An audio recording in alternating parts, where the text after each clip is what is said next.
আপনার রান্নাঘরে থাকা চাকু বা ছুরি কিভাবে তৈরি হয় জানেন?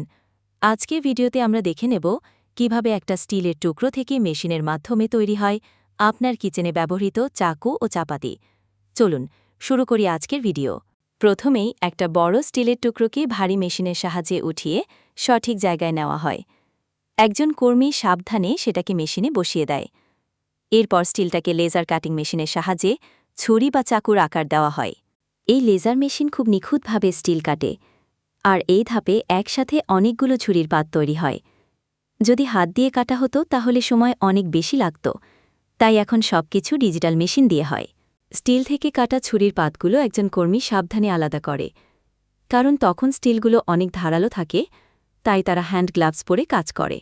এরপর সেই কাটা ছুরিগুলো নিয়ে পাঠানো হয় আগুনের চুল্লিতে, যেখানে 1000 ডিগ্রি সেলসিয়াস তাপমাত্রায় গরম করা হয়। এতে স্টিল আরও শক্তি হয় এবং সঠিক শেপ পায়। স্টিল গরম করার পর কনভেয়ার বেল্টের মাধ্যমে অন্য চুল্লিতে পাঠানো হয়, যেখানে 1500 ডিগ্রি সেলসিয়াসে স্টিলকে নরম করে নেওয়া হয়। এই ধাপে শুধু ছুরি নয়, রান্নাঘরে চাপাতিগুলোও তৈরি হয়। এরপর একজন কর্মী সেই গরম ছুরিগুলোকে রোলার প্রেস মেশিনে পাঠায়। যদি ছুরি বাঁকা থাকে তাহলে সেটি সোজা হয়ে যায় এবং একটি বালতিতে পড়ে। পরে আরেকজন কর্মী কনভেয়ার বেল্টে ছুরিগুলো সিরিয়াল করে সাজিয়ে রাখে। বেল্টের মাধ্যমে ছুরিগুলো সামনে এগোতে থাকে এবং একটি অটোমেটিক মেশিন ছুরিগুলোকে আলাদা করে ফেলে। তারপর একজন দক্ষ কর্মী ছুরিগুলোকে একসাথে নিয়ে প্রেসার মেশিনের সাহায্যে ধার করার জন্য রোলিং পাথরের সাথে ঘষে দেয়।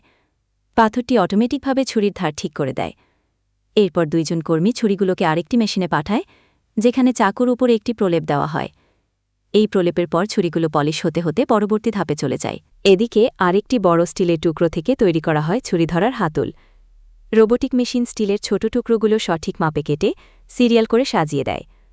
এরপর আরেকটি রোবোটিক মেশিন সেই টুকরোগুলো বাঁকিয়ে দেয়, যাতে ছুরির সাথে ঠিকমতো ফিট হয়। বাঁকানো টুকরোগুলো একটি ঝুড়িতে রাখা হয়। তারপর একজন কর্মী সেই ছুরি লিফটের মতো যন্ত্রে তুলে বেল্টের উপরে বসিয়ে দেয়। বেল্টের মাধ্যমে টুকরোগুলো চলে যায় পরবর্তী মেশিনে, যেখানে রোবোটিক হাত স্বয়ংক্রিয়ভাবে ছুরি বা চাপাতিগুলোকে ধার করে। একজন কর্মী ছুরিগুলোকে ওষুধযুক্ত পানিতে ডুবিয়ে পরীক্ষা করে দেখে ঠিকভাবে কাজ করছে কিনা। এরপর আবার অন্য মেশিনে ধার করা হয় যাতে আরও পারফেক্ট হয়। বাঁকানো স্টিলের টুকরোগুলোকে আরেকটি স্টিলের সাথে জোড়া লাগানোর জন্য একজন কর্মী মেশিনে পাঠায়, যেটা অটোমেটিকভাবে ঝালাই করে।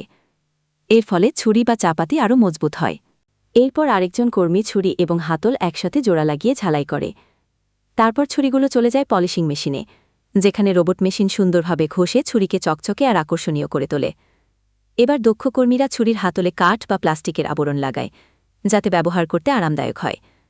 এরপর সিলিকন কাভার আঠা দিয়ে লাগিয়ে সেটাকে আরেকবার মেশিনে পলিশ করা হয়। স্টিলের হাতল থাকলেও সেগুলো বিশেষভাবে পলিশ করে আরও সুন্দর করে তোলা হয়। সবকিছু শেষ হলে প্রতিটি ছুরি ভালোভাবে পরীক্ষা করা হয়। একজন কর্মী এক পিস করে ছুরি ধার দেয় এবং চেক করে ঠিক আছে কিনা। তারপর ছুরিগুলোকে ওষুধযুক্ত পানিতে ডুবিয়ে মেশিনে শুকানো হয়। শুকিয়ে গলে লেজার মেশিন দিয়ে ছুরির গায়ে কোম্পানির লোগো বা নাম খোদাই করে লেখা হয়। এরপর ছুরির ধার রক্ষার জন্য মাথায় প্লাস্টিকের কাভার লাগানো হয়। শেষ ধাপে একজন কর্মী প্রতিটি ছুরি আলাদা পলিথিন প্যাকেটে মোড়ায় এবং বক্সে ভরে। বক্সের ভেতরে কোম্পানির লোগো ও নাম লেখা কাগজ এবং ব্যবহারবিধি দিয়ে দেওয়া হয়। এরপর বক্স সিল করে বাজারজাত করার জন্য পাঠানো হয়। এভাবেই তৈরি হয় আপনার ঘরে কিচেনে থাকা চাকু ও চাপাতি। তো বন্ধুরা, এভাবেই তৈরি হয় আমাদের প্রতিদিনের রান্নাঘরে ব্যবহৃত ছুরি ও চাপাতি। কেমন লাগলো আজকের ভিডিও? ভালো লাগলে লাইক, কমেন্ট আর শেয়ার করতে ভুলবেন না।